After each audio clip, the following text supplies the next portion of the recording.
Bennett Kessler filed this following story.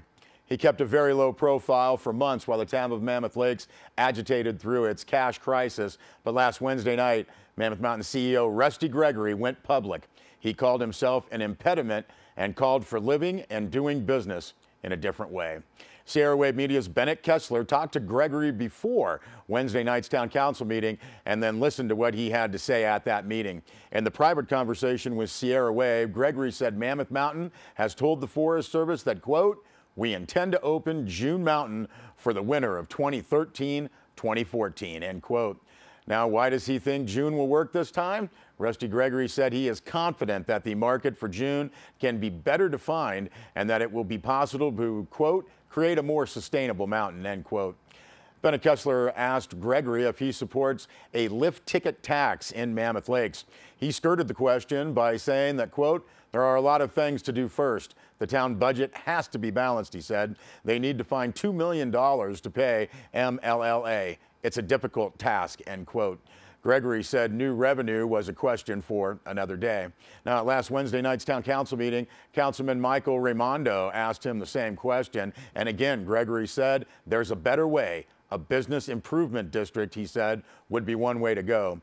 Gregory said he is, quote, not against a lift ticket tax, but feels all of the businesses in town could participate. Then Gregory said, quote, we should market like Apple, start with the product. We sell an experience, end quote.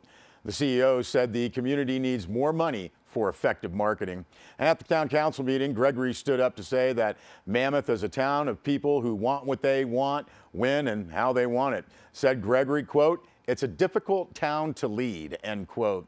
In a somewhat rambling presentation, Gregory said the only way out of the current problem is to, quote, grow out of the problem, end quote. Now, Gregory pointed to Tahoe's North Star ski area, and he said that he has facility envy when he goes there. Why, Gregory asked, do they have more when Mammoth Mountain is superior? He said that he is part of the problem. Said Gregory, quote, I have to change my attitude, and I will, end quote. Although he did not say how, Gregory said that he thinks the community can raise $5 million or $6 million to market the area. The CEO said Mammoth could use this tipping point of the financial crisis to change things. He told the town council that he has been, quote, uncharacteristically absent from the issues, end quote. He said his own personal problems allowed him to, quote, stand outside of Mammoth for my own health and safety and look at what we have, end quote.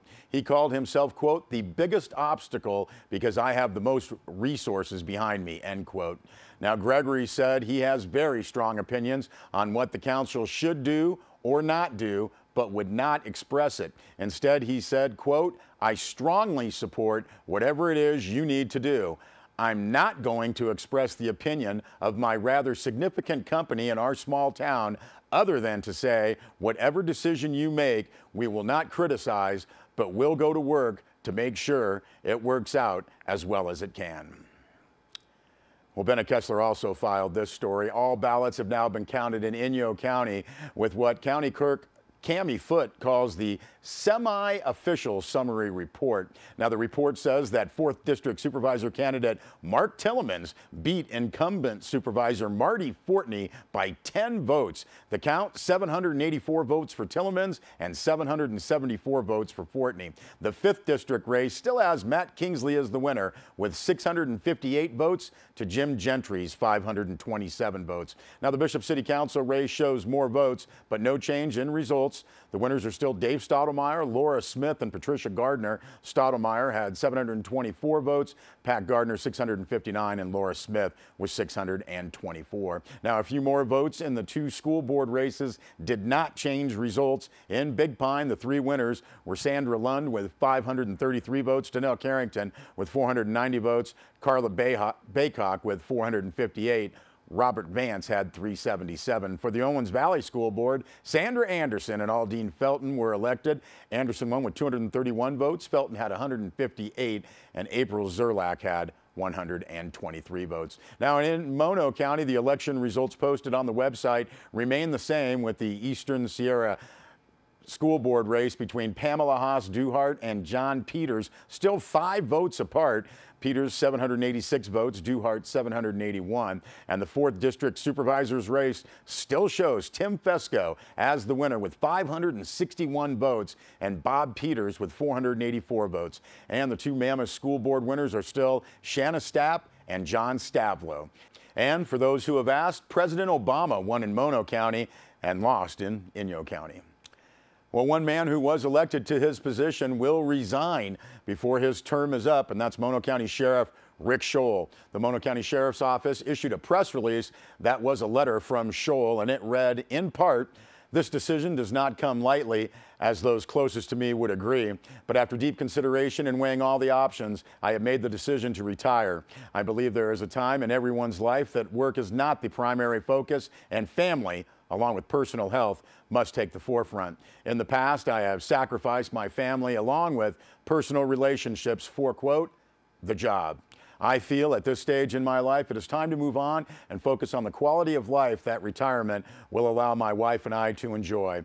I have been honored to be the 21st person to serve as Sheriff Coroner of Mono County. To have the trust of the employees and the citizens over these past 6 years has truly been a privilege. I know our accomplishments have outweighed the defeats, and I believe the Sheriff's Office is poised to continue moving forward in a positive manner under the direction of Under Sheriff Ralph Obenberger.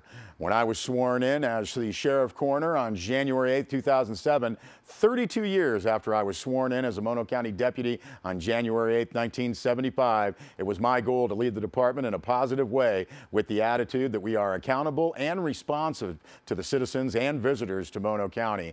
It was a mandate that we build collaborative relationships with all departments throughout the county and the town, and I believe we have been successful in that regard. And Sheriff Scholl continues, my wife of 37 years, Annette, and I plan on traveling the country wherever the weather is nice and look forward to exploring the back roads and many golf courses throughout the United States in our 5th-wheel trailer. I have set my retirement date for Thursday, December 20th, 2012. Sincerely, Rick Scholl, Mono County Sheriff Coroner.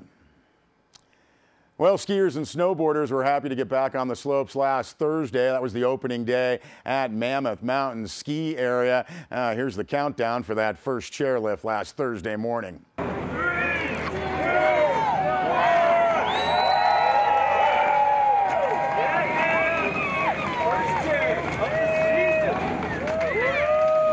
Obviously, a lot of people getting out there and trying to get some of the first tracks. The recent storm brought about 2 feet of snow to the upper elevations of Mammoth Mountain, and top to bottom skiing is now available. How great is that? Open just a few days, and Mammoth Mountain already has top to bottom skiing for those early season fanatics who just can't get enough making turns out there at Mammoth Mountain. As always, Wooly was a popular figure, taking pictures with, well, some posers. But the real attraction, hey, skiing and snowboarding in the first half of November. Now, after some dry days, more snow may be on the way this weekend, and we'll have more details on that when we come back with a weather report later on in the show. We'll be back with more news right after this.